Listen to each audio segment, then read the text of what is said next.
For the first time in his legendary career, we saw Kamaru Usman lose a decision that was completely dictated by his opponent.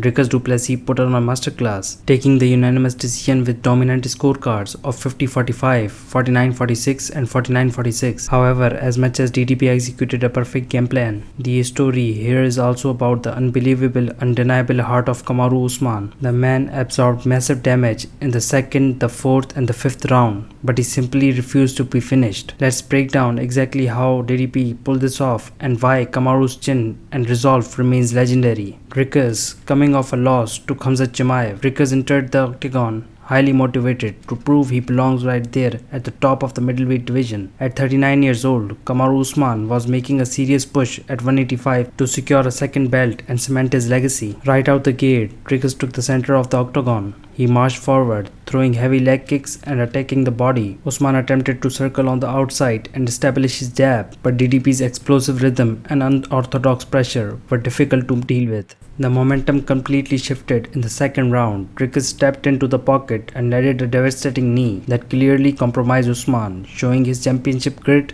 Usman tried to fire back, but Dricus capitalized with a massive right hand that dropped Usman to the canvas. The vast majority of fighters would have not recovered, but Usman survived the onslaught and made it to the next round. By the third round, Dricus was firmly in control. Kamaru Usman is historically one of the most dominant wrestlers in the sport, but DDP neutralized the threat by constantly pressuring the action and stuffing the takedowns. Usman was forced to stand and trade with a larger, high-aggressive opponent. Moving into the fourth and fifth round, we witnessed the sheer durability of Kamaru Usman. Dricus did not take his foot off the gas. He continued to apply suffocating pressure. In the fourth round, DDP fired a brutal, precise head kick that landed flush and badly rocked Usman. His equilibrium was severely compromised and he appeared to be on the verge of being finished. Despite absorbing this kind of damage, Kamaru Usman stayed on his feet. In the fifth round, the accumulated damage showed as Dricus caught him again, visibly wobbling the former champion once more. His base was falling on him, but his determination never wavered. He kept returning fire. He marched forward, even down significantly on the scorecards and having absorbed a devastating head kick. Usman searched for a fine-ending sequence right up until the final horn. Massive credit goes to Dricus to fight a dominant legend like Kamaru Usman and systematically break him down over the 25 minutes requires exceptional skills and discipline. DDP excelled in every department. He won the striking exchanges, neutralized the grappling and proved he remains one of the most dangerous middleweights in the world. He is undeniably back in the championship conversation, and the utmost respect goes to Kamaru. Losing a decision this lopsided is a new experience for him, but to take those heavy shots from a true middleweight,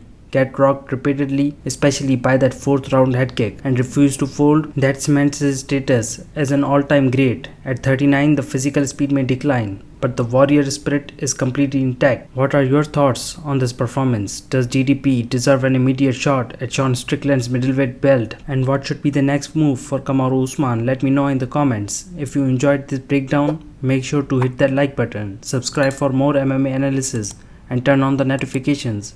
Until next time.